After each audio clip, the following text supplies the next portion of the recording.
Welcome to my channel. Aquí está, amor, para comprar muebles nuevos. La voz de mi hijo Alberto atravesó el pasillo y llegó hasta mis oídos justo cuando empujaba la puerta de entrada. Me quedé paralizada en el umbral, con las llaves todavía en la mano, el bolso colgando de mi hombro, sintiendo como el calor de la tarde se mezclaba con un frío repentino que me subía por la espalda. Había salido apenas 2 horas antes para resolver unos papeles en el banco. Documentos de la venta de mi casa, formularios que necesitaban mi firma, trámites que solo yo podía hacer. Dejé el sobre blanco escondido en el cajón de mi cómoda, envuelto en la bolsa de tela que mi madre me regaló hace 40 años. Dentro estaban todos los dólares de la venta. Cada billete representaba 71 años de vida, de sacrificios, de noches sin dormir. Avancé despacio por el pasillo, sin hacer ruido, con el corazón latiendo tan fuerte que sentía sus golpes en mis oídos. Y entonces los vi. Alberto estaba parado en medio de la sala, sonriendo como un niño orgulloso de su travesura, extendiendo ese sobre blanco hacia Diana. Mi sobre. Mi dinero. Mis 71 años convertidos en un regalo para su esposa. Diana lo tomó con las 2 manos, sus ojos brillando con esa mezcla de codicia y triunfo que te hace sentir un escalofrío.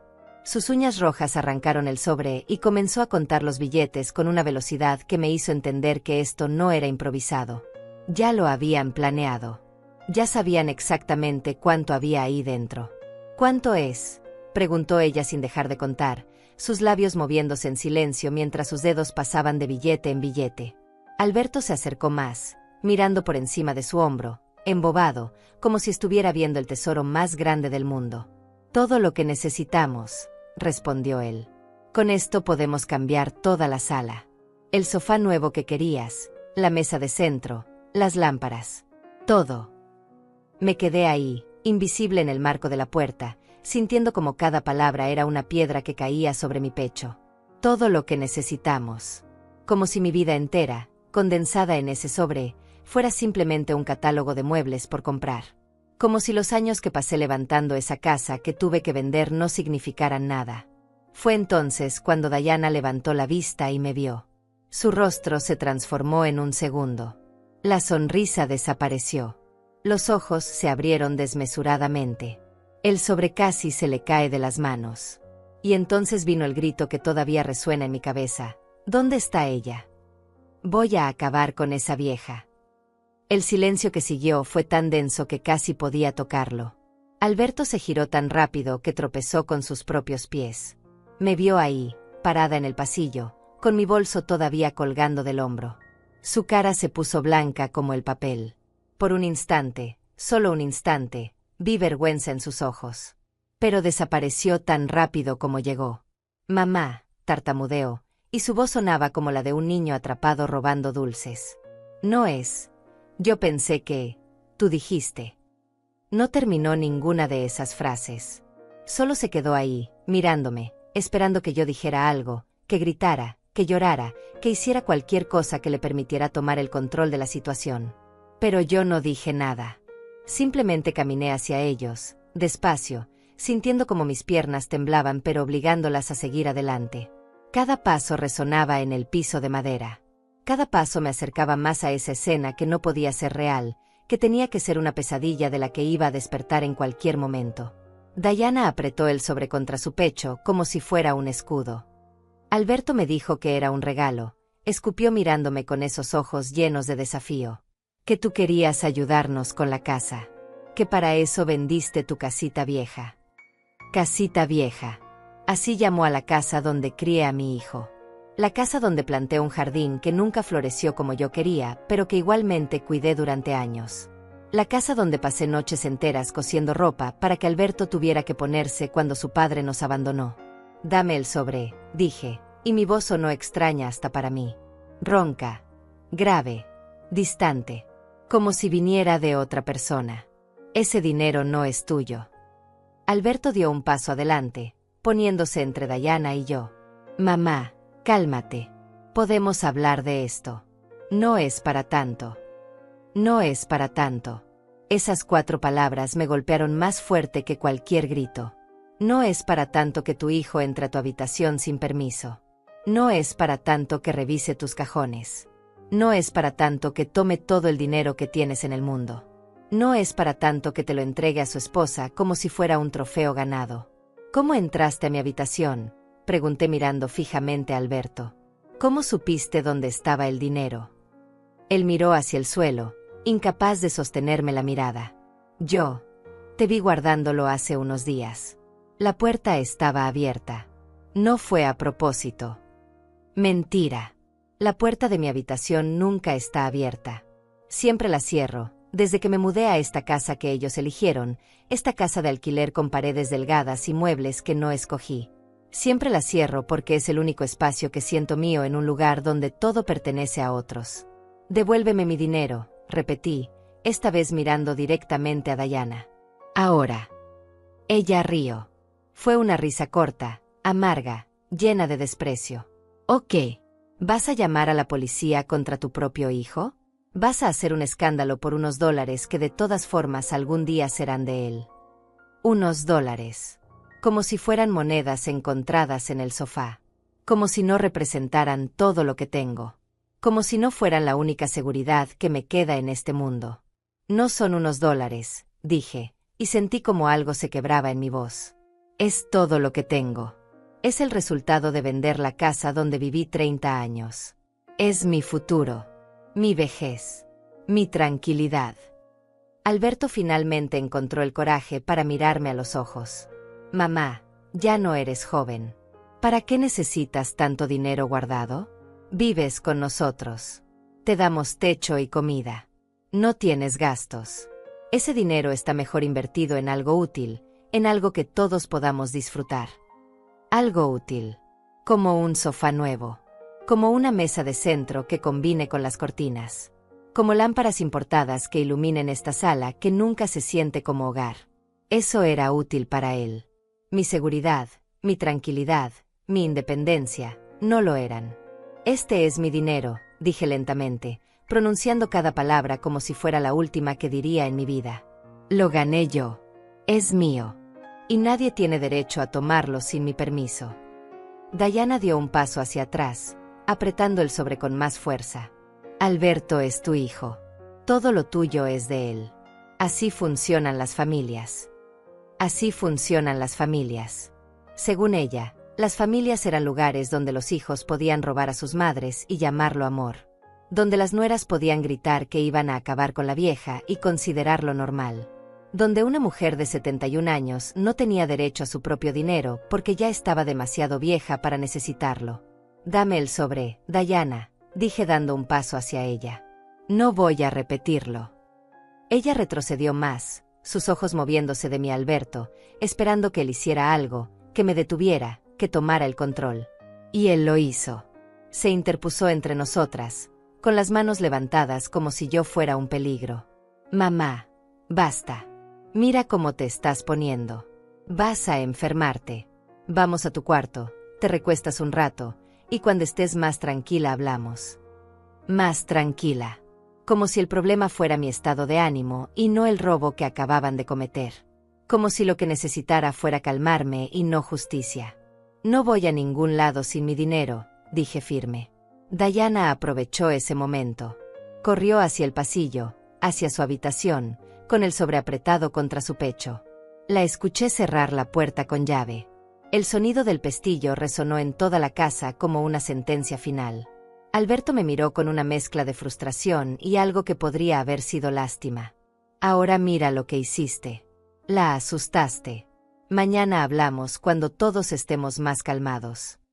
Se dio vuelta y caminó hacia su habitación, dejándome ahí, sola en medio de la sala, rodeada de sus cosas, sus muebles, sus fotos en las paredes.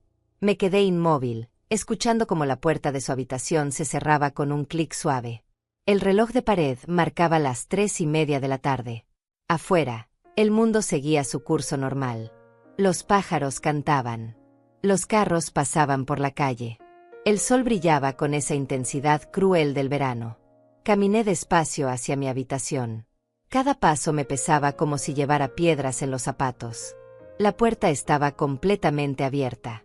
Ni siquiera se habían molestado en cerrarla después de entrar a revisar mis cosas. El cajón de mi cómoda estaba entreabierto. La bolsa de tela de mi madre, esa bolsa que había guardado con tanto cariño durante décadas, estaba tirada en el suelo. Vacía. Arrugada. Pisoteada. Me senté en el borde de mi cama y miré esa bolsa en el suelo. Las manos me temblaban. Las piernas me temblaban. Todo mi cuerpo parecía vibrar con una energía que no sabía cómo liberar. Cerré los ojos y vi mi casa. La pequeña casa azul con el jardín terco. La cocina donde preparé miles de comidas. La sala donde celebramos cumpleaños modestos. El baño donde lloré tantas veces después de que el padre de Alberto nos dejó con deudas y promesas rotas. Había vendido todo eso. Cada recuerdo. Cada rincón. Para tener seguridad. Para no ser una carga. Para tener algo mío en un mundo que siempre me pidió que diera sin esperar nada a cambio. Y mi hijo acababa de quitármelo como quien toma una galleta de un frasco. Abrí los ojos y me levanté. Caminé hacia el espejo sobre la cómoda y me miré. 71 años me devolvieron la mirada. Cabello completamente blanco. Arrugas profundas. Manos con manchas de edad. Una mujer vieja, pensé. Eso es lo que ven. Una mujer invisible, fácil de engañar, sin voz. Pero mis ojos todavía brillaban. Todavía había fuego ahí. Y en ese momento, mirándome en ese espejo manchado, sentí algo que no había sentido en años. No era tristeza. No era miedo. Era claridad. Una claridad fría y brillante que me mostraba exactamente lo que tenía que hacer. Esa noche no cené con ellos. Me quedé en mi habitación, sentada en el borde de la cama, mirando la bolsa de tela vacía que había recogido del suelo. La sostuve entre mis manos durante horas, acariciando la tela gastada, recordando el día que mi madre me la dio. Fue en mi cumpleaños número 30, poco después de que el padre de Alberto nos abandonara. Guarda aquí lo importante, me había dicho ella. Lo que nadie debe tocar. Y yo obedecí durante 41 años. Escuché sus voces en la sala. Risas. El tintineo de copas. Música suave de fondo. Estaban celebrando. Celebrando mi dolor. Celebrando el robo. Celebrando los muebles nuevos que comprarían con mi vida convertida en dólares. En algún momento, Alberto tocó mi puerta. Mamá, ¿no vas a cenar? Dayana hizo pollo asado. Su voz sonaba normal, casual, como si nada hubiera pasado apenas unas horas antes. No respondí. Escuché sus pasos alejarse por el pasillo. Más tarde, mucho más tarde, cuando la casa finalmente se quedó en silencio, salí de mi habitación. Eran pasadas las 2 de la madrugada. Caminé descalza por el pasillo, evitando los tablones que crujían, hasta la cocina. Necesitaba agua. Necesitaba aire. Necesitaba pensar. La cocina estaba iluminada apenas por la luz de la luna que entraba por la ventana. Y entonces lo vi. Sobre la mesa del comedor, había revistas abiertas. Catálogos de muebles. Páginas marcadas con post-its amarillos. Calculadora. Listas escritas a mano con la letra de Dayana. Sofá seccional, $2,000. Mesa de centro italiana, 800. Lámparas de pie, 300 cada una. Seguí leyendo, sintiendo como cada número era una puñalada. Había una hoja aparte, doblada a la mitad. La abrí. Era un presupuesto completo. No solo para la sala. También para su habitación. Cabecera nueva, 1,200. Tocadores, 900. Espejo de cuerpo completo, 500. Al final, un total escrito en rojo y subrayado 3 veces, $12,800. Casi todo lo que yo había guardado. Me senté en una de las sillas, con esas hojas temblando en mis manos. Entonces vi algo más. Un folder manila medio escondido bajo una de las revistas. Lo saqué. Adentro había impresiones de páginas web. Casas en venta. Apartamentos. Lugares más grandes, más modernos, en barrios mejores. Todos con precios que ellos jamás podrían pagar solos. Pero había algo más inquietante. Una hoja con anotaciones de Dayana. Convencer a Carmen de vender fue el primer paso. Ahora necesitamos que el dinero aparezca como nuestro. Si ella lo tiene guardado, no podemos usarlo para el enganche de la casa nueva. Alberto tiene que hablar con ella, hacerla entender que es por el bien de todos. Si se niega, Buscar otra forma. Otra forma. Leí esas dos palabras una y otra vez. Otra forma de quitarme mi dinero. Otra forma de despojarme de lo único que tenía. Esto no había sido un impulso. No había sido un error. Había sido planeado. Calculado. Ejecutado con precisión mientras yo confiaba ciegamente en mi hijo. Volví a mi habitación con el folder escondido bajo el brazo. Me temblaba todo el cuerpo, pero no de miedo. Era rabia. Una rabia fría que empezaba a solidificarse en mi pecho como hielo. Me senté en la cama y saqué mi teléfono viejo del cajón de la mesita de noche. Tenía que documentar todo esto. Fotografié cada página del folder, cada anotación, cada lista, cada cálculo. La luz del flash iluminaba mi habitación en destellos breves, como relámpagos silenciosos. Cuando terminé, guardé todo exactamente como lo había encontrado. Mañana, antes de que despertaran, lo devolvería a la mesa. Pero no pude dormir. Me quedé acostada mirando el techo, recordando cómo llegué a esta situación. Hacía 3 años, cuando Alberto y Dayana se casaron, la vida parecía simple. Yo vivía en mi pequeña casa azul, ellos rentaban un departamento del otro lado de la ciudad. Nos veíamos los domingos para comer. Todo era cordial, distante, seguro. Entonces Dayana quedó embarazada. O eso dijeron. Recuerdo el día que vinieron a darme la noticia. Ella tenía las manos sobre su vientre plano, sonriendo con esa sonrisa que ahora reconozco como falsa.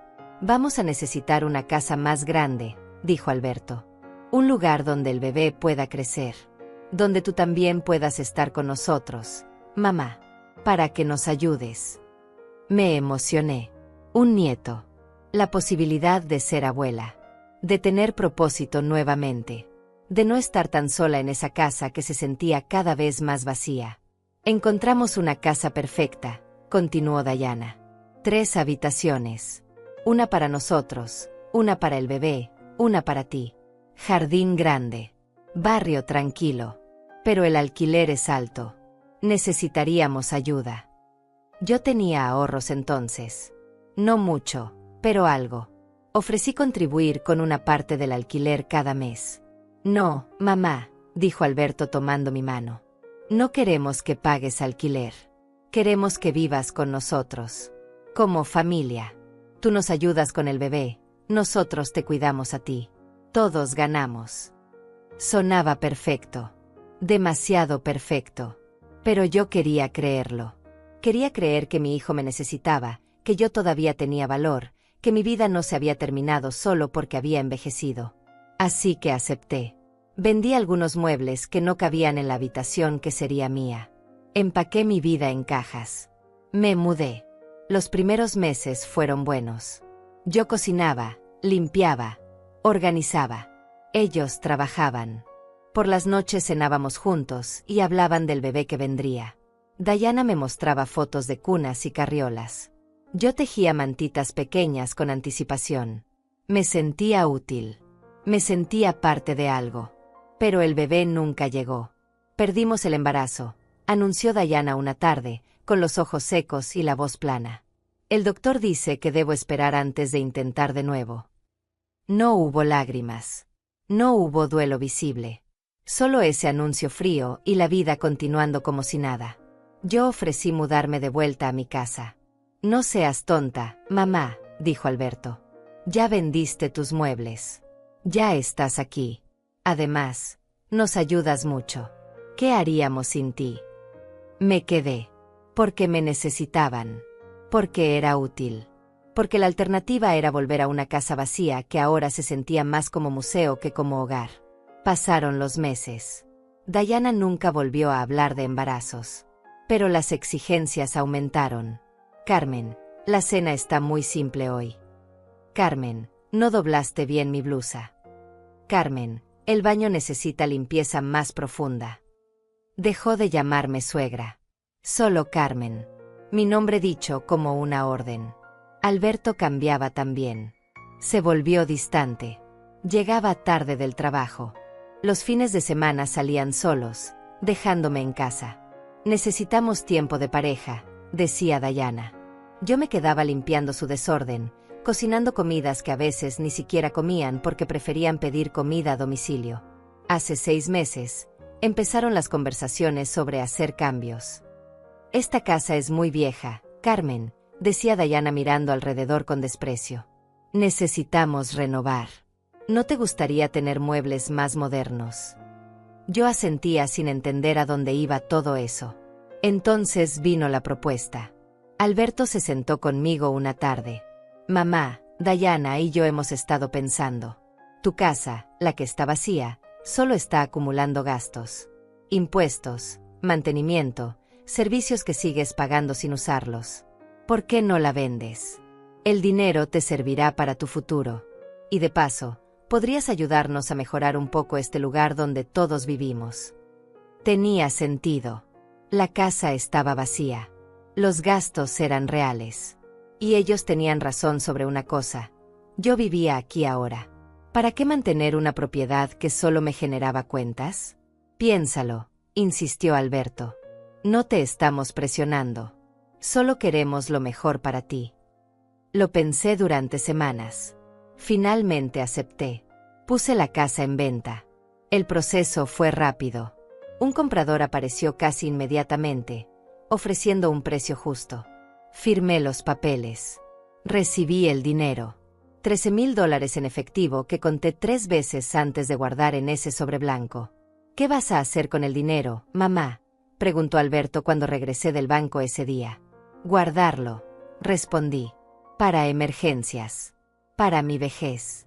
Para sentir que tengo algo mío. Él asintió.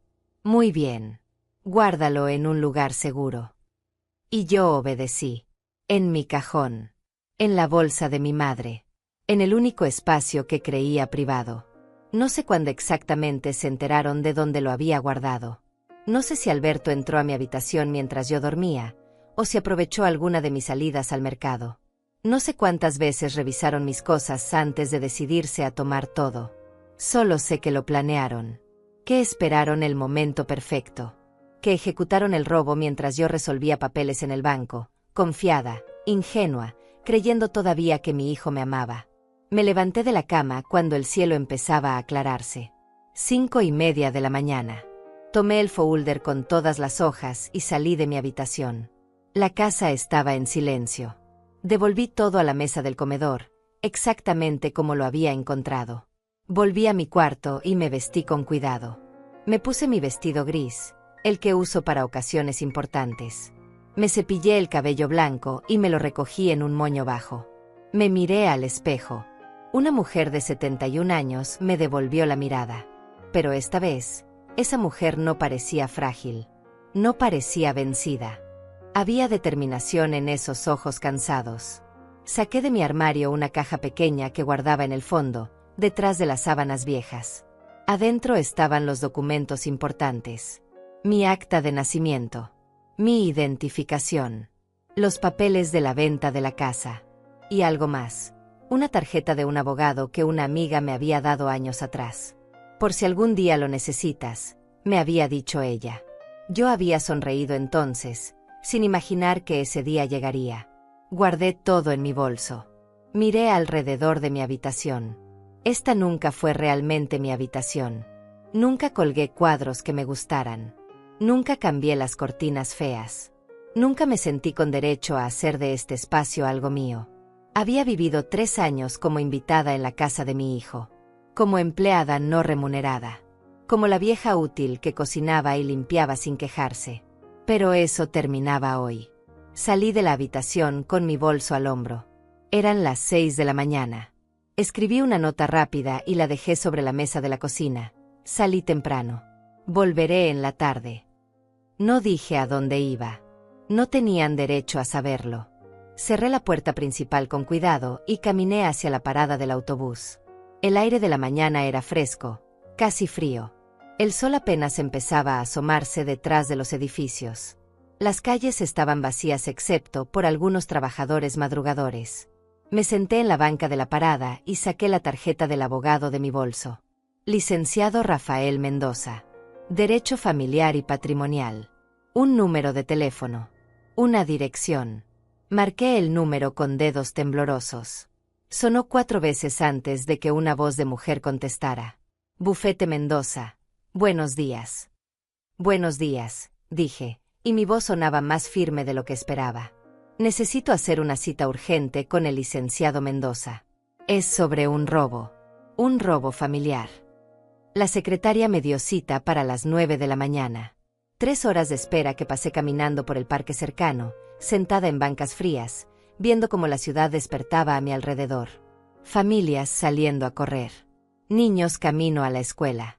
Gente normal viviendo vidas normales mientras la mía se desmoronaba en pedazos que yo intentaba recoger con manos temblorosas. A las 9 en punto entré al edificio donde estaba el bufete.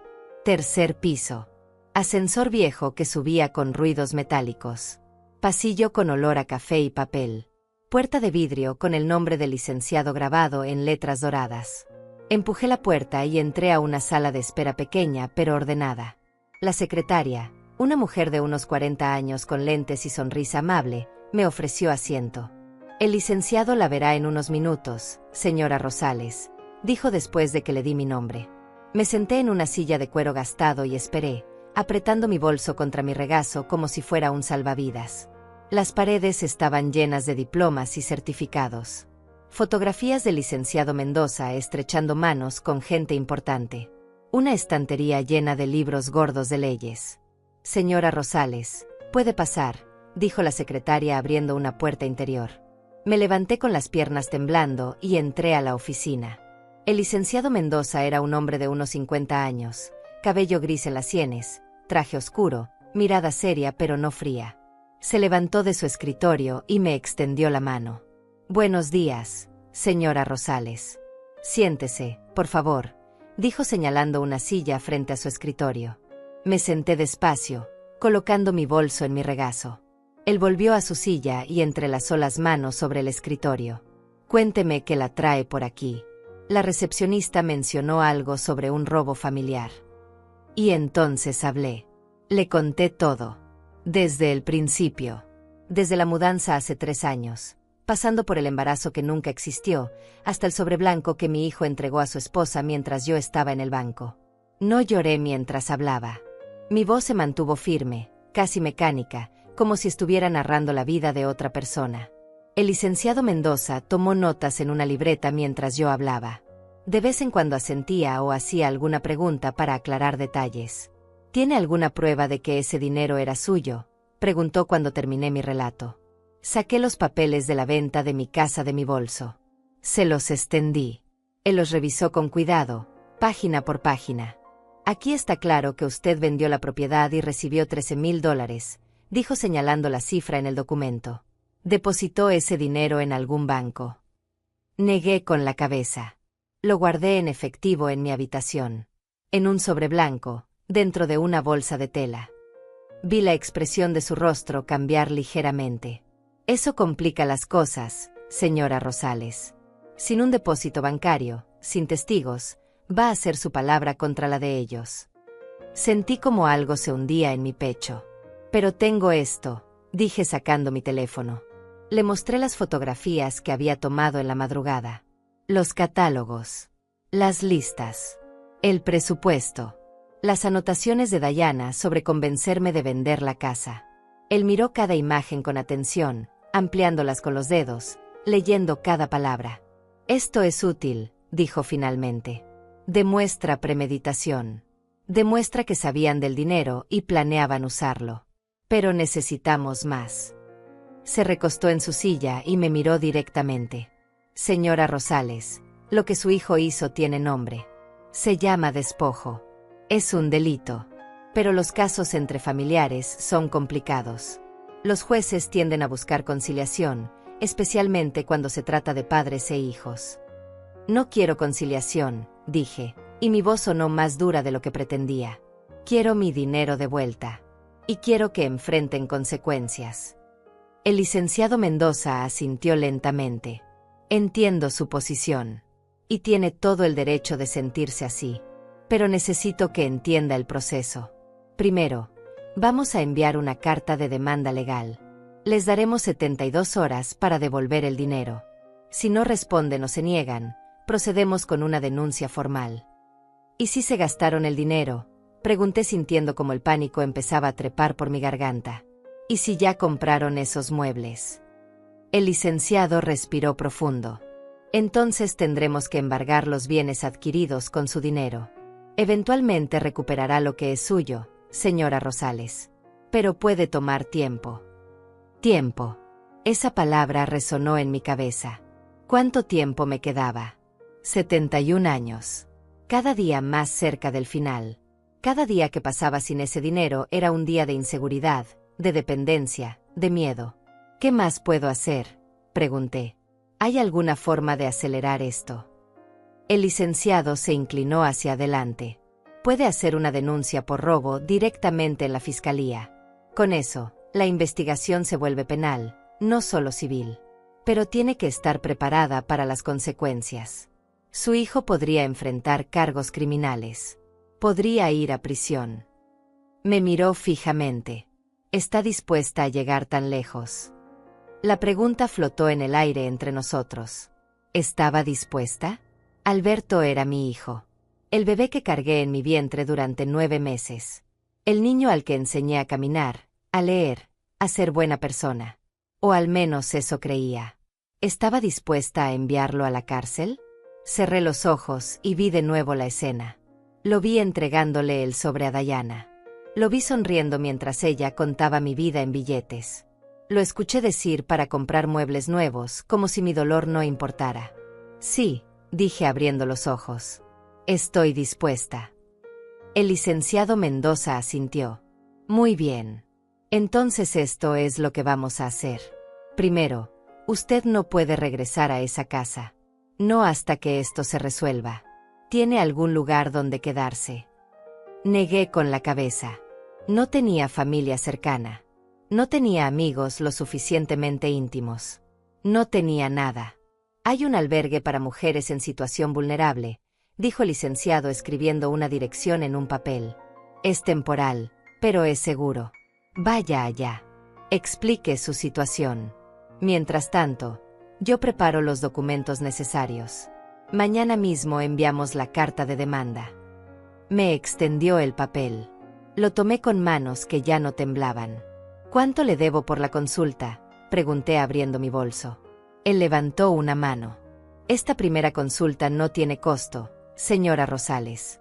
Cuando recupere su dinero, hablamos de honorarios. Por ahora, lo importante es protegerla a usted y asegurar que se haga justicia.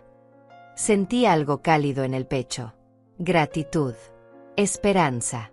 Cosas que no había sentido en mucho tiempo. Salí del bufete con la dirección del albergue en mi mano y un plan en mi cabeza. Tomé otro autobús. Atravesé la ciudad hasta un barrio que no conocía.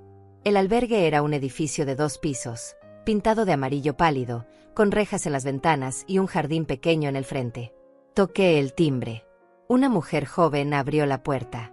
¿En qué puedo ayudarla?, preguntó con voz amable. Vengo por recomendación del licenciado Mendoza, dije mostrándole el papel. Necesito un lugar donde quedarme temporalmente. Es una situación familiar complicada.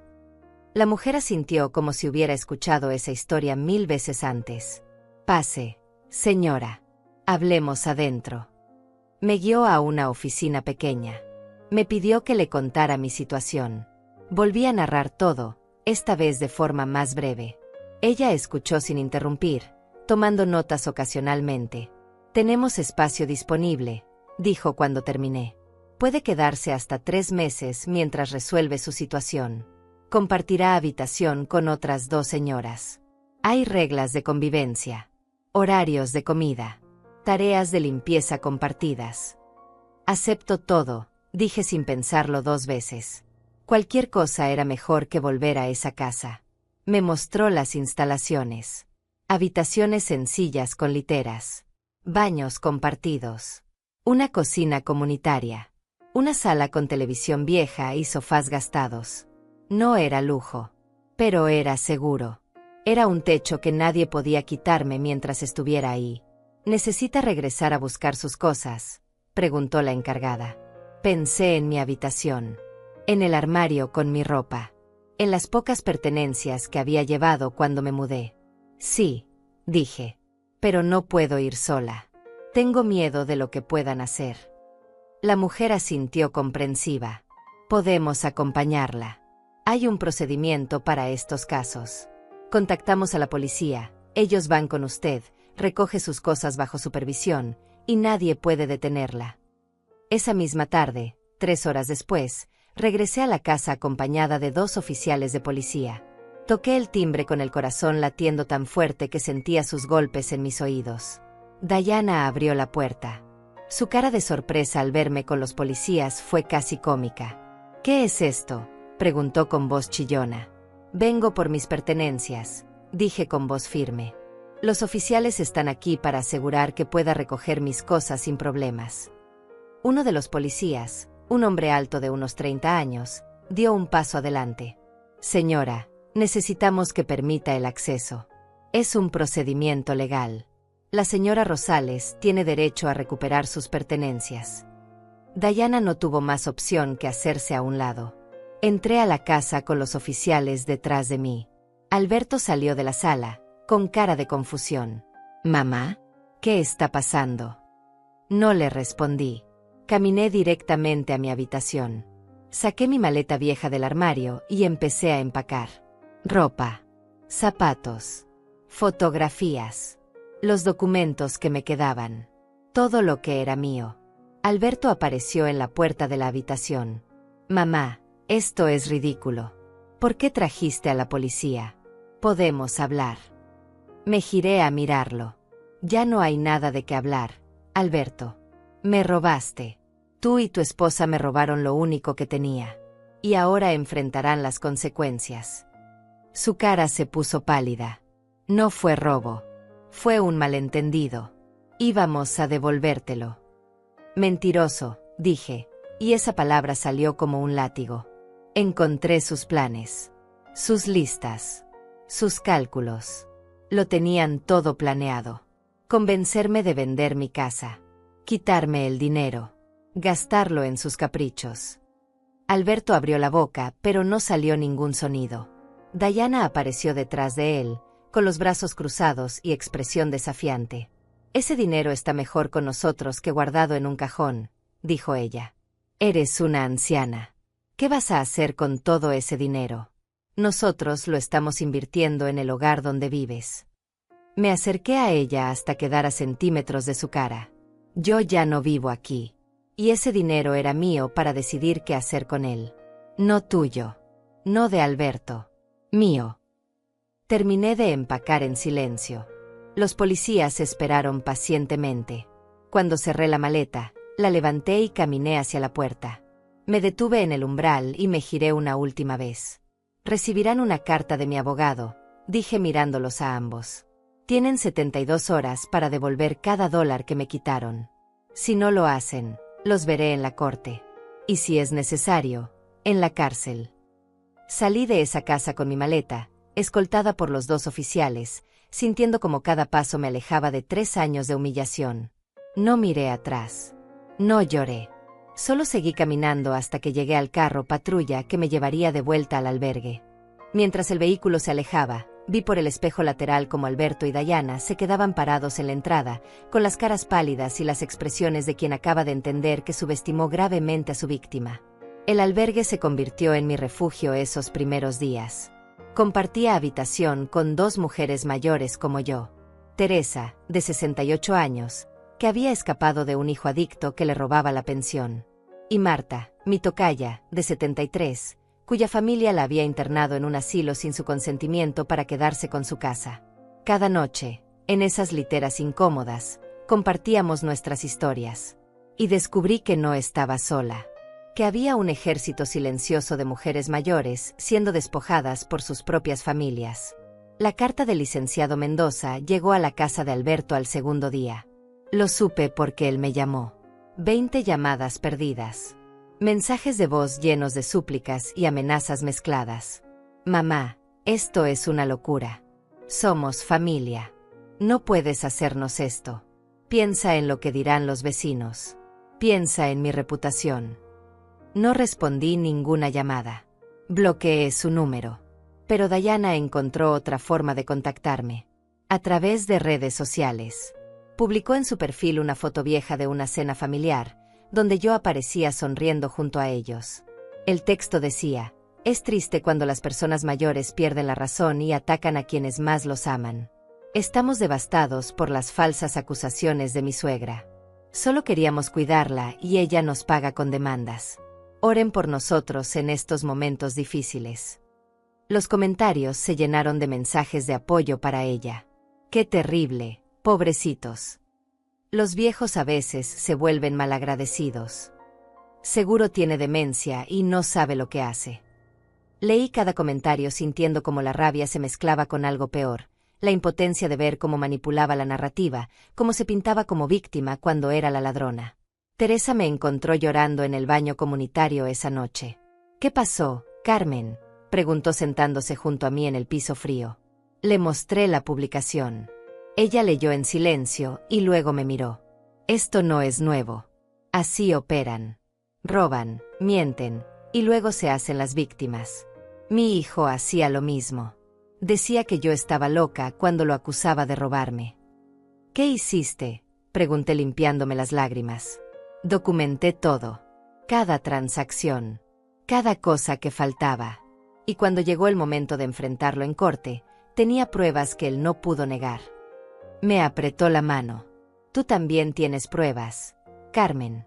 No dejes que sus mentiras te hagan dudar. Al tercer día, las 72 horas se cumplieron. No hubo respuesta de Alberto y Dayana. Ni una llamada a mi abogado. Ni un ofrecimiento de devolución. Nada. Solo silencio y esa publicación en redes sociales, recolectando más comentarios de personas que no conocían la verdad. El licenciado Mendoza me llamó esa tarde. Señora Rosales, como no respondieron a la carta, vamos a proceder con la denuncia formal. Necesito que venga mañana a la fiscalía conmigo. Esa noche no pude dormir. Me quedé mirando el techo de la habitación, escuchando los ronquidos suaves de Teresa y los suspiros ocasionales de Marta. Pensé en lo que significaba el día siguiente. Denunciar formalmente a mi hijo. Iniciar un proceso que podría destruir lo que quedaba de nuestra relación. Pero entonces recordé sus palabras. Ya no eres joven. ¿Para qué necesitas tanto dinero? Recordé la sonrisa de Dayana contando mis billetes. Recordé el grito: voy a acabar con esa vieja. Y supe que no tenía otra opción. Esto ya no era solo sobre el dinero. Era sobre dignidad. Era sobre demostrar que las mujeres mayores no somos desechables. Que nuestras vidas tienen valor. Que nadie tiene derecho a despojarnos de lo que ganamos con décadas de sacrificio. A las 6 de la mañana me levanté, me bañé, me vestí con el mismo vestido gris que había usado para mi primera cita con el abogado. Me miré al espejo del baño. La mujer que me devolvió la mirada ya no era la misma que había llegado al albergue hace 3 días. Había determinación en esos ojos.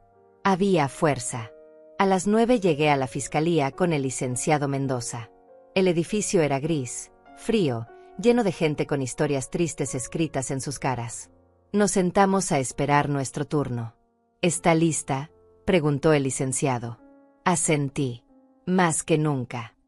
Cuando nos llamaron, entramos a una oficina donde un fiscal joven, no mayor de 35 años, revisó nuestros documentos.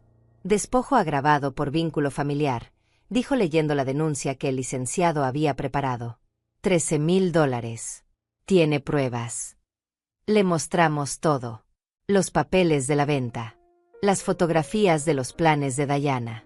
La publicación en redes sociales que, irónicamente, demostraba que sabían de la situación y no negaban el conflicto, solo cambiaban la narrativa. El fiscal tomó notas. Voy a girar una orden de presentación. Ellos tendrán que venir a declarar. Mientras tanto, vamos a solicitar un embargo preventivo sobre sus cuentas bancarias. Sentí algo parecido al alivio. Las cosas se estaban moviendo. La justicia, lenta pero segura, empezaba a girar sus engranajes. Salimos de la fiscalía con copias de la denuncia formal. Ahora esperamos, dijo el licenciado Mendoza. Puede tomar algunas semanas, pero créame, señora Rosales, vamos por buen camino. Le agradecí y regresé al albergue sintiendo que, por primera vez en días, podía respirar un poco más tranquila. Pero la tranquilidad duró poco.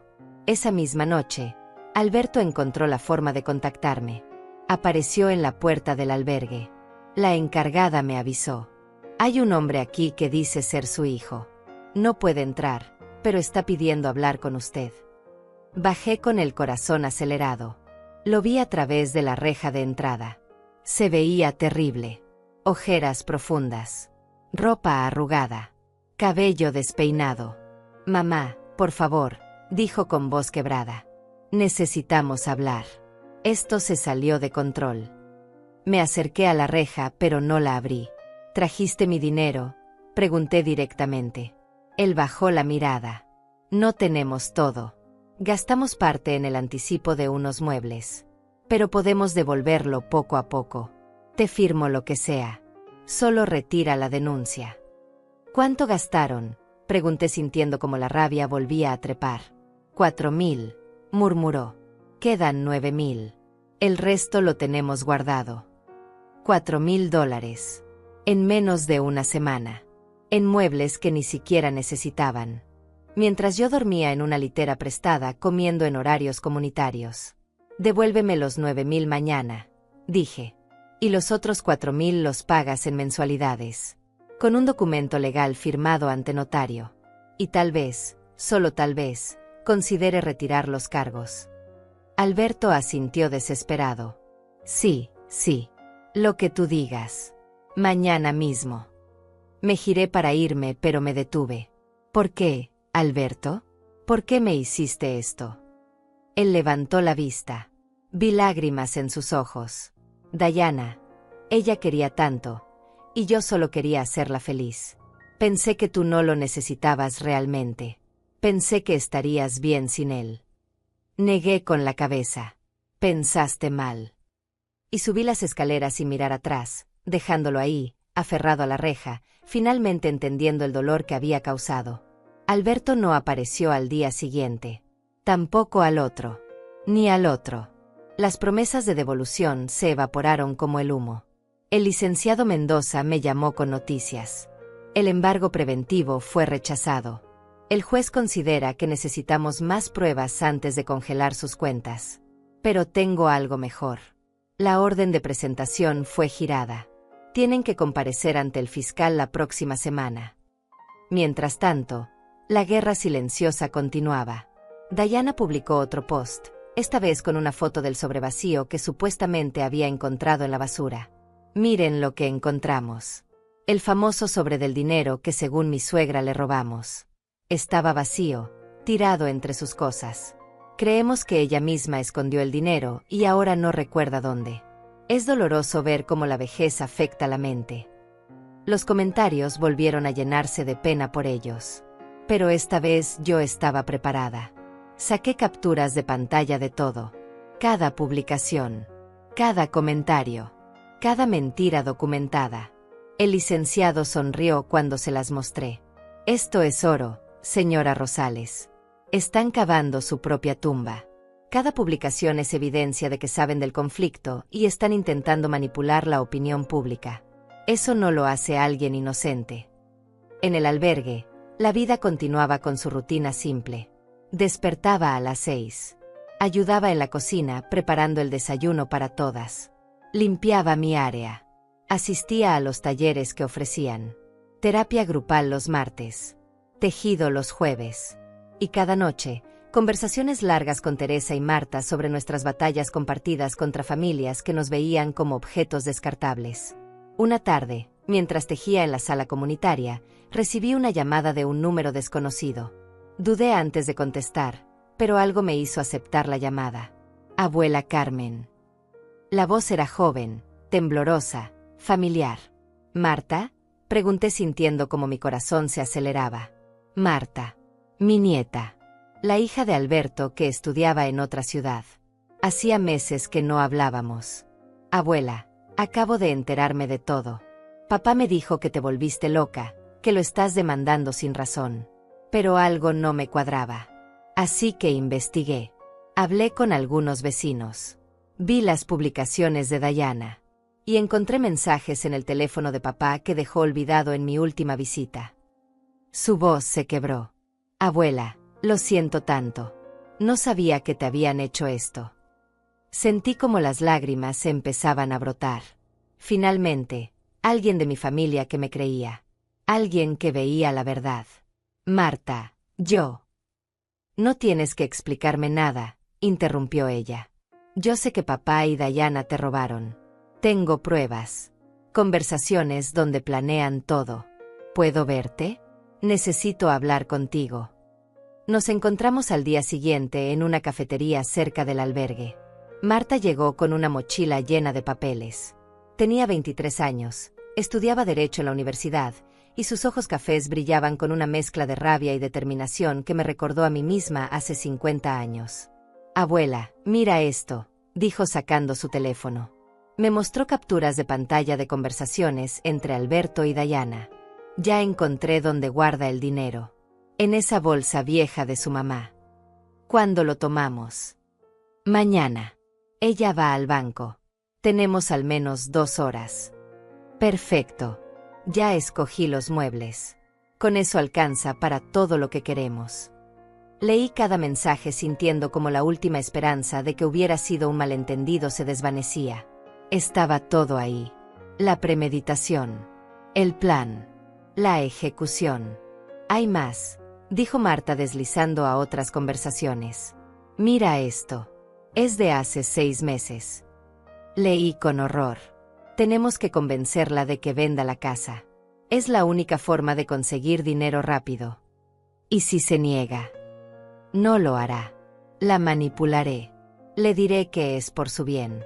Que los gastos la están ahogando. Mi mamá siempre cede cuando cree que me está ayudando. Marta, esto. Empecé a decir, pero ella me interrumpió. Es suficiente para hundirlos, abuela. Esto demuestra todo. Y yo voy a testificar. Voy a contarle al fiscal exactamente lo que encontré. Voy a ayudarte a recuperar tu dinero. La abracé en medio de esa cafetería, sin importarme quién nos viera. Por primera vez en semanas, no me sentía sola. Tenía una aliada. Tenía a alguien que peleaba conmigo. Marta vino conmigo al bufete del licenciado Mendoza. Le mostramos todo. Las conversaciones. Las pruebas. Él las revisó con ojos que se iban abriendo cada vez más. Esto cambia todo, señora Rosales. Con estos mensajes, el caso deja de ser su palabra contra la de ellos. Ahora tenemos evidencia documental irrefutable. Miró a Marta. ¿Estás dispuesta a declarar contra tu padre? Marta no dudó ni un segundo. Sí. Lo que hizo está mal. No puedo quedarme callada. El licenciado asintió con aprobación. Muy bien. Voy a presentar esta evidencia nueva ante el fiscal. Esto va a acelerar todo. Y así fue. 2 días después, Alberto y Diana recibieron una citación urgente. Ya no era solo para declarar. Era para enfrentar cargos formales con pruebas contundentes. La noche antes de la audiencia, Alberto me llamó desde otro número. Su voz sonaba desesperada. Mamá, Marta me traicionó. Nos traicionó a todos. ¿Cómo pudiste ponerla en nuestra contra? Yo no puse a nadie en contra de nadie, respondí con calma. Marta eligió el lado de la verdad. Algo que tú olvidaste hacer hace mucho tiempo. Van a arrestarnos, dijo con voz temblorosa. El abogado nos dijo que con esas pruebas podríamos ir a la cárcel. Todo por un dinero que de todas formas algún día sería mío. No, lo corregí. Todo por robarme. Por traicionarme. Por tratarme como si no valiera nada. Mamá, por favor. Retira todo. Te devolvemos el dinero. Los 9.000 que quedan. Hoy mismo. ¿Y los 4.000 que ya gastaron? Pregunté. Silencio. Vamos a conseguirlos. De alguna forma. Pero por favor, no me metas a la cárcel. Piensa en lo que eso significaría para mi futuro. Para mi trabajo. Para todo. Respiré profundo. Deberías haberlo pensado antes de meter la mano en mi cajón. Nos vemos mañana en la audiencia, Alberto. Colgué el teléfono. Teresa estaba sentada en su litera, mirándome. ¿Estás bien?, preguntó. Asentí. Sí. Por primera vez en mucho tiempo, estoy bien. Esa noche dormí profundamente. Sin pesadillas. Sin angustia. Solo con la certeza de que mañana, cuando me parara frente a ese fiscal, frente a mi hijo y su esposa, les mostraría que Carmen Rosales no era una vieja confundida. Era una mujer que conocía su valor. Una mujer que peleaba por lo suyo.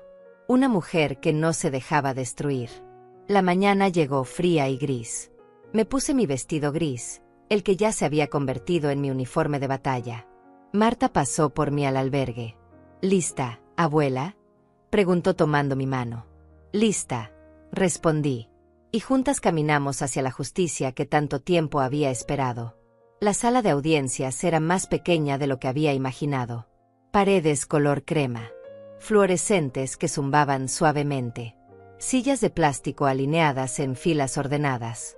El fiscal, el mismo hombre joven que nos había atendido antes, estaba sentado detrás de un escritorio. El licenciado Mendoza se sentó a mi derecha. Marta a mi izquierda. Y frente a nosotros, del otro lado, Alberto y Dayana con su abogado. No los había visto en persona desde el día que fui por mis cosas. Alberto había perdido peso. Tenía ojeras profundas y la camisa arrugada. Dayana, en cambio, se veía impecable. Vestido negro. Cabello perfectamente peinado. Maquillaje que intentaba ocultar la preocupación en sus ojos. Cuando nuestras miradas se cruzaron, ella me fulminó con una expresión de odio puro. Yo sostuve su mirada sin pestañear. El fiscal abrió la carpeta frente a él. Estamos aquí por el caso de despojo agravado. Señora Carmen Rosales contra Alberto Rosales y Dayana Márquez. Su voz era neutral, profesional. He revisado la denuncia inicial y la evidencia adicional presentada. Comenzaremos con la declaración de la denunciante. Me puse de pie con las piernas temblando. El fiscal me pidió que narrara los hechos. Y lo hice. Con voz clara, sin llorar, relaté todo desde el principio. La venta de mi casa. El dinero guardado en mi habitación. El día que regresé del banco y los vi con el sobre. Las palabras de Alberto. El grito de Dayana. Todo. El fiscal tomaba notas. Alberto miraba al suelo. Dayana escribía algo en un papel que le pasaba a su abogado. ¿Tiene pruebas de que ese dinero existía?, preguntó el fiscal. El licenciado Mendoza presentó los documentos de la venta. $13,000 recibidos en efectivo, como consta en el contrato de compraventa. El fiscal revisó los papeles y asintió. ¿Y pruebas de que los acusados tomaron ese dinero? Fue entonces cuando Marta se puso de pie. Yo tengo pruebas, señor fiscal. Sacó su teléfono y una carpeta con impresiones. Estas son conversaciones entre mi padre y Dayana donde planean tomar el dinero de mi abuela. Aquí están las fechas, los horarios, los detalles de cómo lo harían. Le entregó todo al fiscal. La sala quedó en silencio mientras se leía. Vi cómo la cara de Alberto se ponía cada vez más pálida. Dayana le susurró algo violentamente a su abogado, quien levantó la mano. Señor fiscal, mi cliente alega que esas conversaciones fueron sacadas de contexto. Que se trataba de un acuerdo familiar donde la señora Carmen había ofrecido ayudarlos económicamente. Eso es mentira, dije levantándome de nuevo. Nunca ofrecí nada. Ellos entraron a mi habitación sin permiso y tomaron lo que era mío. El fiscal levantó la mano pidiendo calma. Señor Alberto Rosales, tiene derecho a declarar. ¿Qué tiene que decir? Alberto se puso de pie lentamente. Su voz salió temblorosa. Mi mamá nos había dicho que quería ayudarnos. Que para eso había vendido la casa. Para estar más cerca de nosotros y contribuir a la familia. Mentira, interrumpí. Yo vendí mi casa porque ustedes me convencieron de que era lo mejor. Pero nunca dije que ese dinero era para ustedes. El fiscal miró a Alberto. ¿Tomó usted el dinero del cajón de su madre? Alberto dudó. Vi cómo su abogado le hacía una seña de que no respondiera, pero él habló de todas formas. Sí, pero pensé que ella estaba de acuerdo. Ella estaba confundida últimamente. A veces olvidaba cosas. No estoy confundida, dije con voz firme. Recuerdo perfectamente cada detalle de lo que hicieron. El fiscal entonces miró a Diana. Señora Márquez, usted estaba presente cuando se tomó el dinero. Diana se puso de pie con movimientos calculados. Yo recibí un sobre que mi esposo me dio. Él me dijo que era dinero que su madre nos regalaba para mejorar la casa donde todos vivíamos. Yo no entré a ningún cajón. Yo solo recibí lo que mi esposo me dio. Pero usted sabía que ese dinero venía de la venta de mi casa, dije mirándola directamente. Usted planeó todo. Las conversaciones que Marta presentó lo demuestran. Diana me miró con desprecio. Esas conversaciones no demuestran nada. Son interpretaciones de una chica manipulada por su abuela amargada. Marta se puso de pie inmediatamente. No estoy manipulada. Estoy del lado de la verdad. Ustedes robaron a mi abuela y ahora intentan hacerla ver como si estuviera loca. El fiscal golpeó su escritorio. Orden, por favor. Señorita Marta, usted vive con los acusados. No, señor. Vivo en otra ciudad estudiando Derecho. Pero visito a mi familia regularmente. ¿Y cómo obtuvo estas conversaciones?, preguntó el fiscal señalando las impresiones. Mi padre dejó su teléfono desbloqueado durante mi última visita. Yo tenía dudas sobre lo que estaba pasando porque mi abuela había desaparecido de repente. Así que revisé sus mensajes y encontré toda la verdad. El abogado de Alberto se puso de pie. Señor fiscal, esas conversaciones fueron obtenidas de manera ilegal. No pueden ser usadas como evidencia. El licenciado Mendoza se levantó inmediatamente.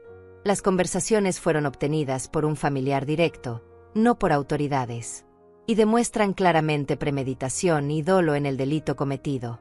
Son completamente admisibles. El fiscal revisó sus notas. Tengo suficiente para continuar con el proceso. Hay evidencia de que existía el dinero. Hay confesión de que fue tomado sin consentimiento expreso. Y hay pruebas de premeditación. Voy a solicitar que los acusados devuelvan la totalidad del dinero en un plazo máximo de 10 días. Si no lo hacen, procederemos con cargos criminales formales que podrían incluir pena de cárcel. Alberto se derrumbó en su silla. Diana se mantuvo rígida, pero vi cómo sus manos temblaban. Su abogado pidió un receso para hablar con sus clientes. El fiscal accedió. 15 minutos. Salimos de la sala. Marta me abrazó. Lo estás haciendo bien, abuela. Muy bien. El licenciado Mendoza sonreía. El fiscal está de nuestro lado. Las pruebas son contundentes. Van a tener que devolver el dinero o enfrentar consecuencias serias. Sentí un alivio mezclado con tristeza. Estaba ganando, pero el precio era la destrucción completa de mi relación con mi hijo. Cuando regresamos a la sala, el abogado de Alberto pidió la palabra. Mi cliente está dispuesto a devolver los $9,000 que aún posee dentro de las próximas 48 horas. Y se compromete a pagar los $4,000 restantes en mensualidades de $500 durante 8 meses. Todo esto a cambio de que se retiren los cargos criminales. El fiscal me miró. Señora Rosales, ¿acepta usted esta propuesta? Miré a Alberto. Estaba llorando en silencio. Diana tenía los brazos cruzados y la mandíbula apretada. Acepto la devolución del dinero, dije lentamente. Pero no retiraré los cargos hasta que me hayan pagado hasta el último dólar. Y quiero todo firmado ante notario. Con testigos. Con garantías reales de pago. El fiscal asintió. Razonable. Entonces la orden es la siguiente. Devolución de $9,000 en 48 horas. Pago de $4,000 en 8 mensualidades con documento notariado. Si incumplen cualquier pago, los cargos criminales se reactivarán automáticamente y podrán enfrentar hasta 3 años de prisión por despojo agravado. Golpeó su escritorio. Se levanta la sesión. Salimos de esa sala con una victoria parcial. No era todo lo que quería, pero era justicia. Era reconocimiento de que me habían hecho daño. Era la certeza de que, poco a poco, recuperaría lo que era mío. Marta caminaba a mi lado, tomada de mi brazo. Estoy orgullosa de ti, abuela, dijo. Y yo, por primera vez en meses, me sentí orgullosa de mí misma también. Las 48 horas pasaron como arrastrándose. Cada minuto era una eternidad de dudas. ¿Realmente devolverían el dinero? ¿O buscarían alguna forma de escapar? El licenciado Mendoza me llamó la tarde del segundo día. Señora Rosales, me contactó el abogado de su hijo. Están listos para hacer la devolución. Mañana a las 10 de la mañana en mi oficina. Con notario presente. Esa noche dormí inquieta. Soñé con el sobre blanco. Soñé con mi casa azul. Soñé con una versión más joven de Alberto, el niño que solía abrazarme y decirme que era la mejor mamá del mundo. Me desperté con las mejillas húmedas y el corazón pesado. Teresa me encontró sentada en la litera a las 5 de la mañana. ¿No pudiste dormir?, preguntó con voz suave. Hoy recupero mi dinero, dije. Debería sentirme feliz. Pero solo me siento vacía. Llegué a la oficina del licenciado Mendoza con media hora de anticipación. Marta ya estaba ahí esperándome. No iba a perdérmelo, dijo tomando mi mano. A las 10 en punto, la puerta se abrió. Entraron Alberto, Dayana y su abogado. Alberto llevaba un sobre Manila. Sus ojos estaban rojos, hinchados. No me miró directamente. El notario, un señor mayor con lentes gruesos, organizó los documentos sobre el escritorio. Procedemos con la devolución de $9,000 por parte del señor Alberto Rosales a la señora Carmen Rosales, y la firma de un pagaré notariado por los $4,000 restantes, pagaderos en 8 mensualidades de $500 cada una. Su voz era monótona, como si hiciera esto todos los días. Alberto colocó el sobre Manila sobre el escritorio. El notario lo abrió y comenzó a contar. Billetes de 100, de 50, de 20. Los contó 2 veces para asegurar la cantidad exacta. $9,000 confirmados, anunció finalmente. Deslizó el sobre hacia mí. Lo tomé con manos que temblaban ligeramente. Ese sobre no era el mismo que habían robado. Era nuevo, impersonal, pero el dinero era el mismo. Ahora el documento de pagaré, continuó el notario. Colocó varios papeles frente a Alberto. Aquí reconoce la deuda de $4,000. Se compromete a pagar $500 el día 5 de cada mes durante 8 meses. El primer pago vence el 5 del próximo mes. Si incumple algún pago, la totalidad de la deuda se vence inmediatamente y se reactivan los cargos penales. ¿Está de acuerdo? Alberto asintió sin decir palabra. Firmó cada página con movimientos mecánicos. Dayana permanecía sentada con los brazos cruzados, mirando hacia la ventana, como si no estuviera realmente ahí. Cuando Alberto terminó de firmar, el notario me pasó los documentos. Señora Rosales, por favor revise y firme como acreedora. Leí cada línea cuidadosamente. Todo estaba ahí. Las cantidades, las fechas, las consecuencias del incumplimiento. Firmé sintiendo un nudo en la garganta. El notario selló todo con su sello oficial. Listo. Cada parte recibe una copia. Este documento tiene validez legal total. Guardó una copia en su portafolio y nos entregó las nuestras. Hubo un silencio incómodo. Alberto finalmente levantó la vista y me miró.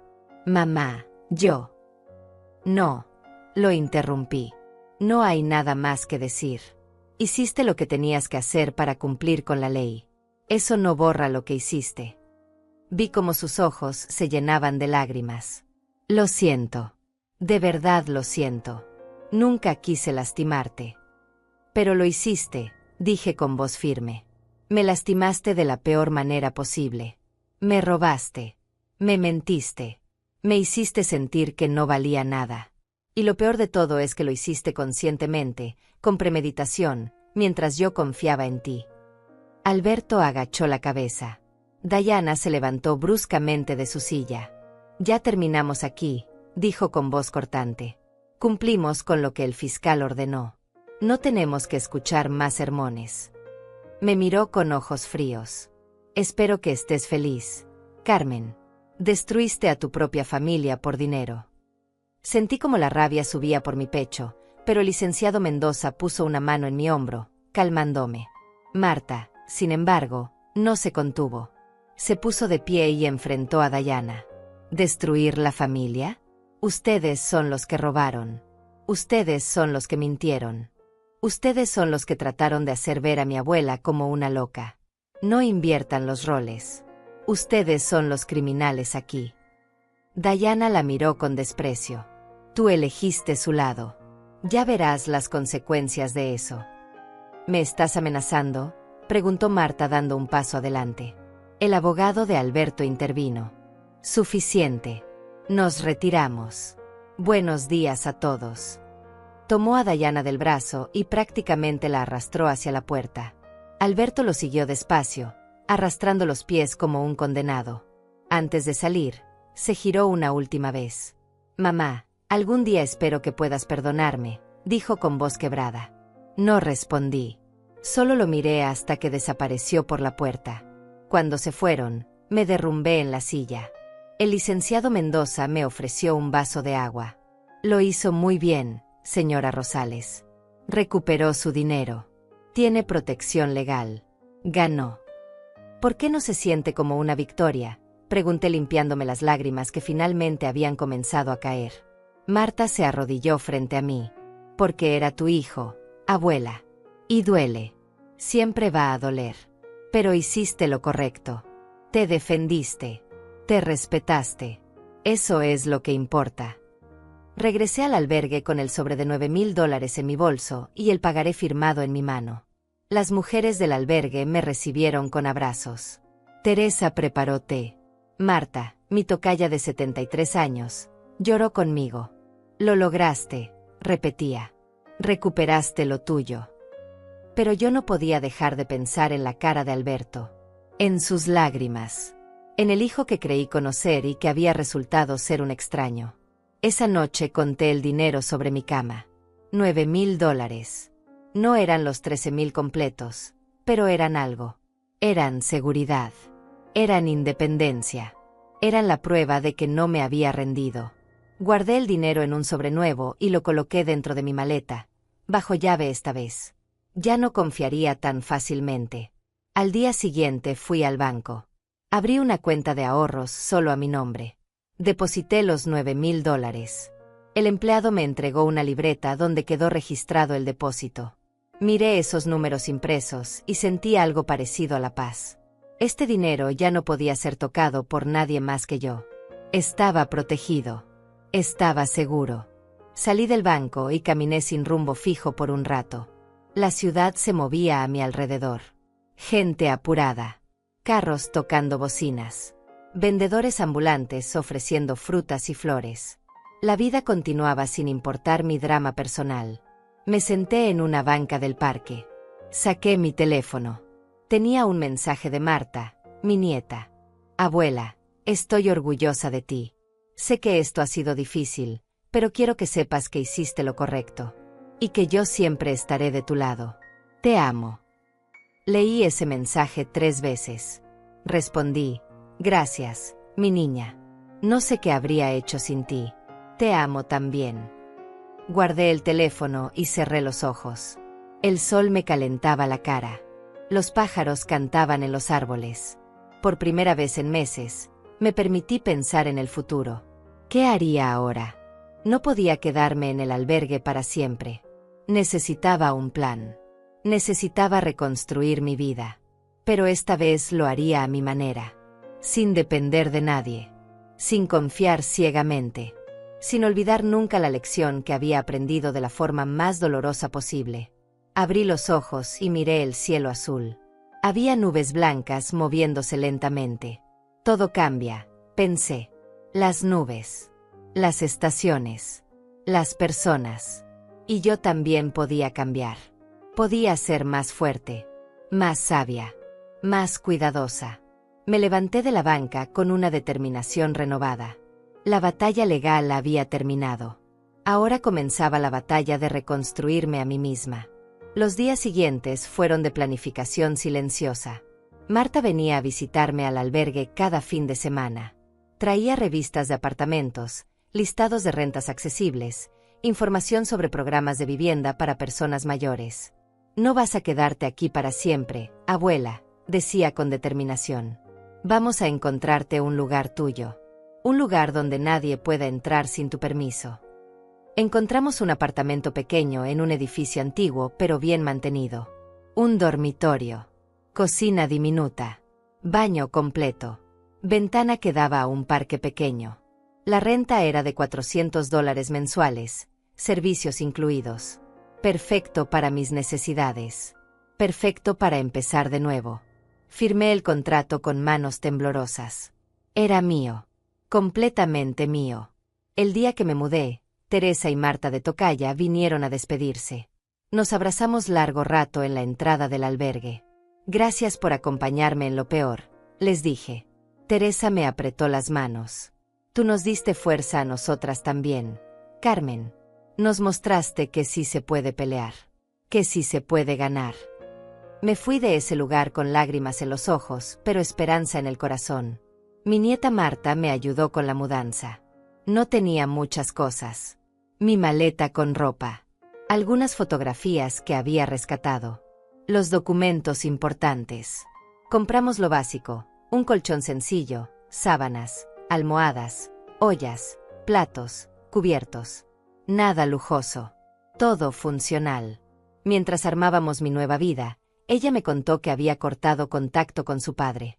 Le dije que no puedo respetar a alguien que le hace eso a su propia madre, explicó mientras colgaba cortinas en la ventana. Me gritó. Me dijo que era una traidora. Que Dayana tenía razón sobre mí. Pero no me importa, abuela. Yo sé quién tiene razón aquí. Sentí orgullo y culpa mezclados. Orgullo de tener una nieta tan íntegra. Culpa de que mi situación hubiera roto también su relación con su padre. El primer mes en mi nuevo apartamento fue de ajuste.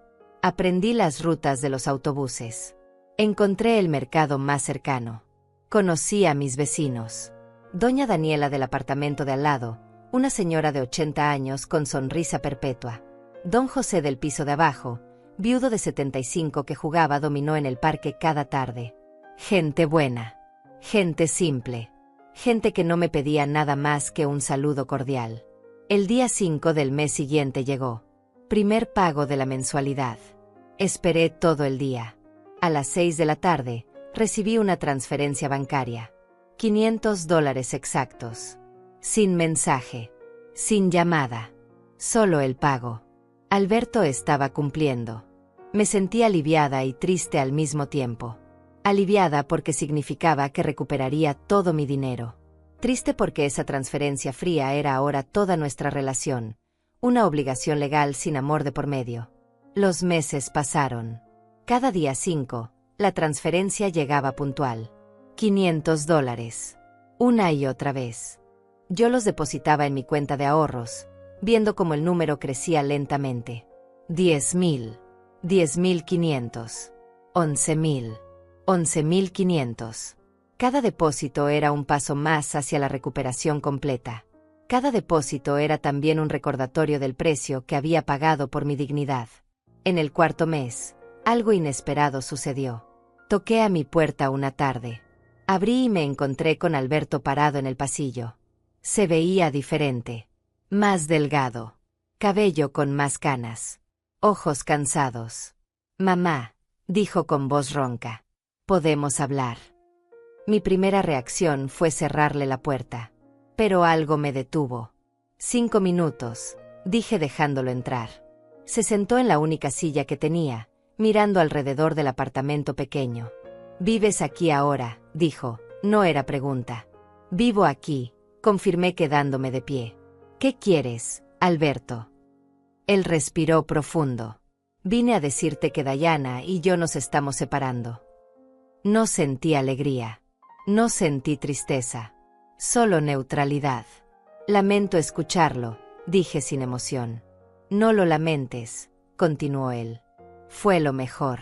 Después de todo lo que pasó, me di cuenta de muchas cosas. De cómo ella me manipulaba.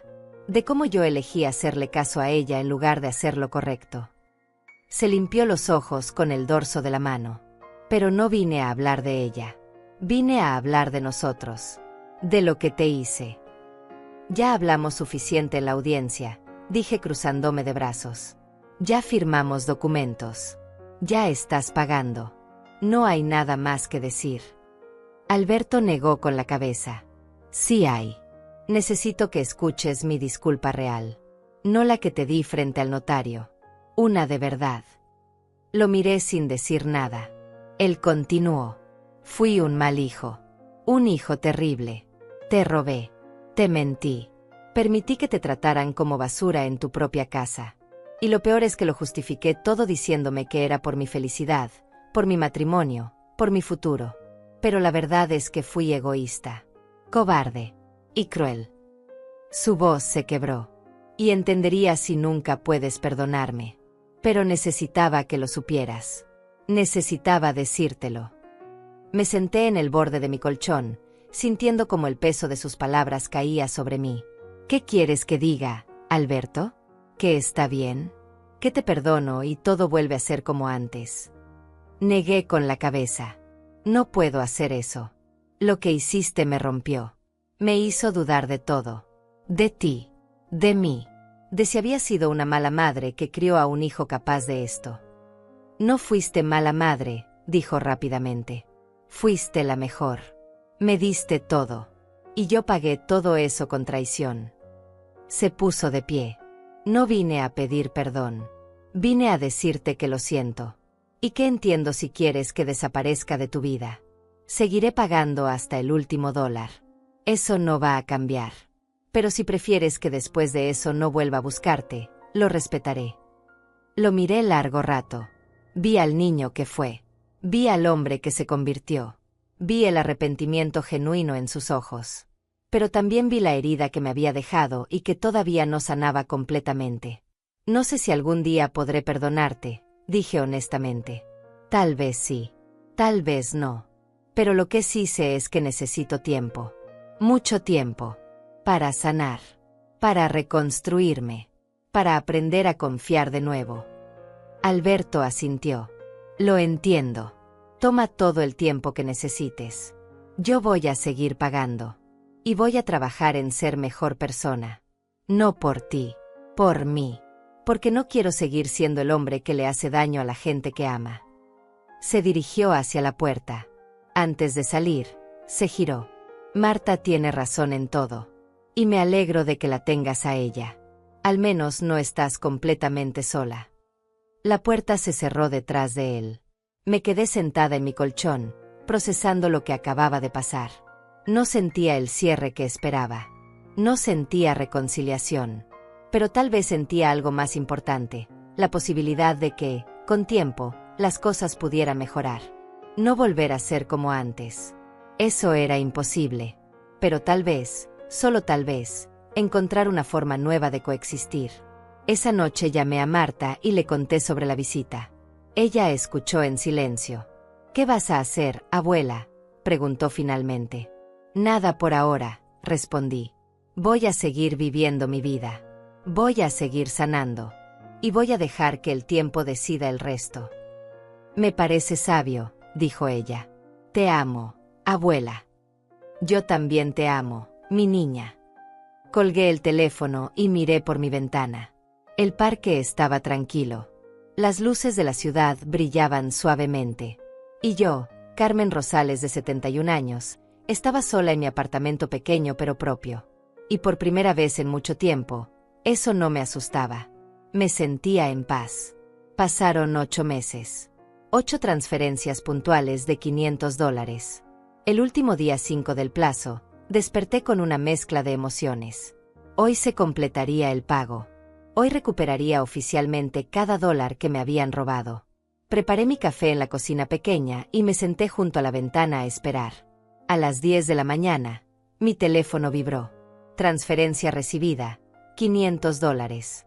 Era el pago final. Miré mi cuenta bancaria. $13,000 completos. Había recuperado todo. Cada centavo que me habían quitado estaba de vuelta donde pertenecía. Debería sentirme victoriosa. Debería sentirme feliz. Pero lo que sentía era algo más tranquilo, más profundo. Sentía cierre.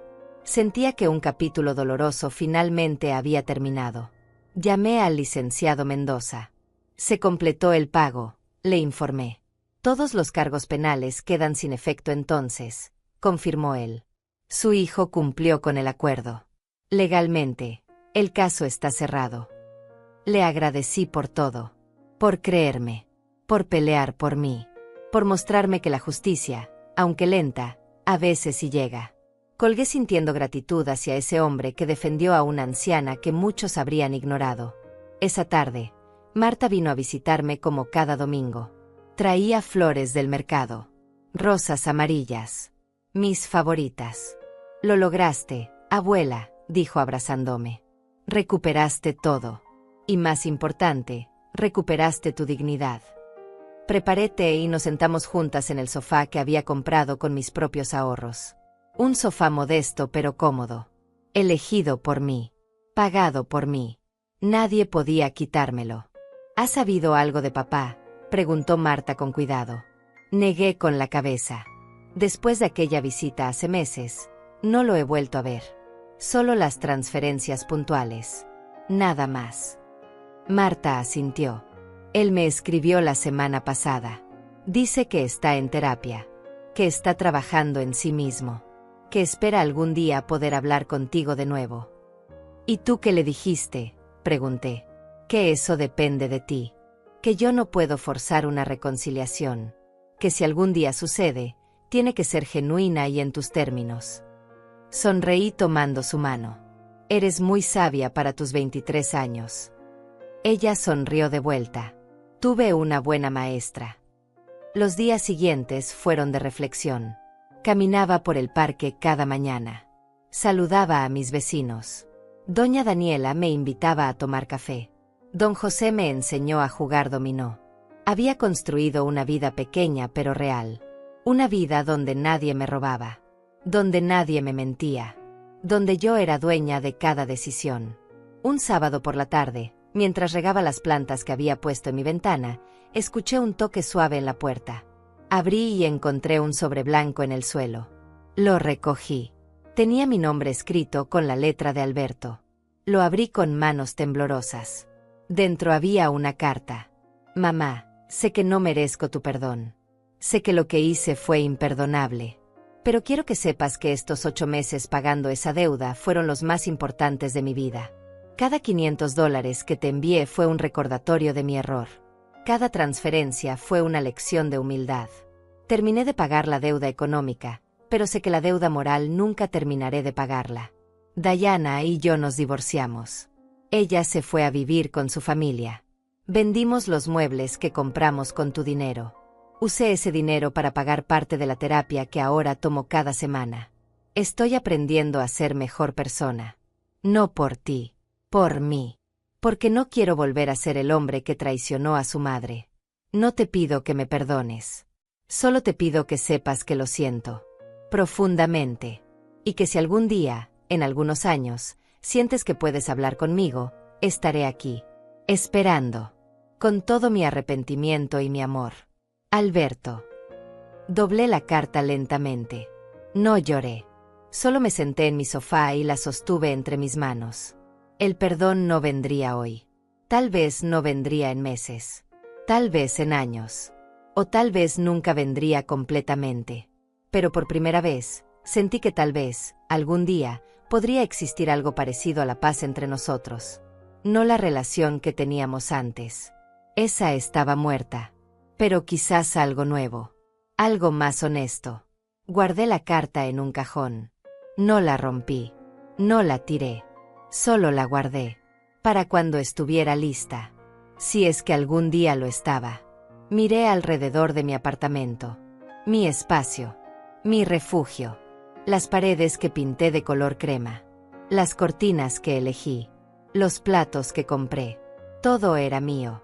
Nadie podía entrar sin mi permiso. Nadie podía tomar nada sin mi consentimiento. Me levanté y caminé hacia la ventana. El sol de la tarde pintaba el parque de dorado. Los niños jugaban. Las parejas caminaban. La vida continuaba su curso normal. Y yo era parte de esa vida ahora. No como víctima. No como la vieja robada. Sino como Carmen Rosales. Una mujer de 71 años que había peleado por lo suyo y había ganado. Esa noche preparé una cena especial. Solo para mí. Pollo asado con papas. Ensalada fresca. Un vaso de jugo de naranja. Me senté en mi pequeña mesa y comí despacio, saboreando cada bocado. Comida que compré con mi dinero. Comida que preparé en mi cocina. comida que nadie podía arrebatarme.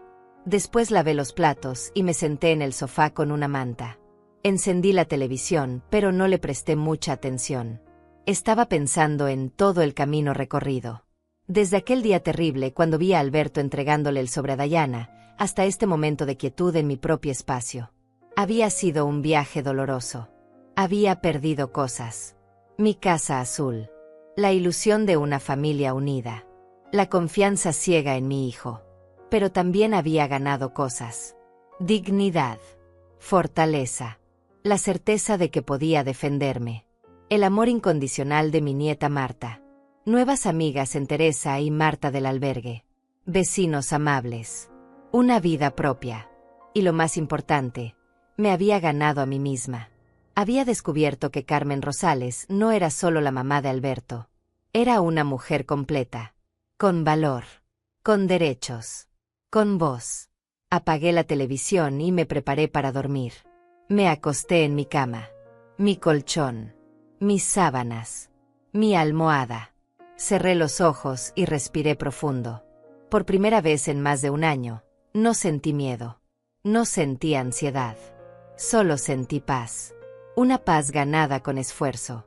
Una paz que nadie podía quitarme. Afuera, la ciudad dormía. Las luces se apagaban una por una. Y yo, en mi apartamento del tercer piso, en mi cama pequeña pero mía, me quedé dormida con una sonrisa suave en los labios. Había sobrevivido.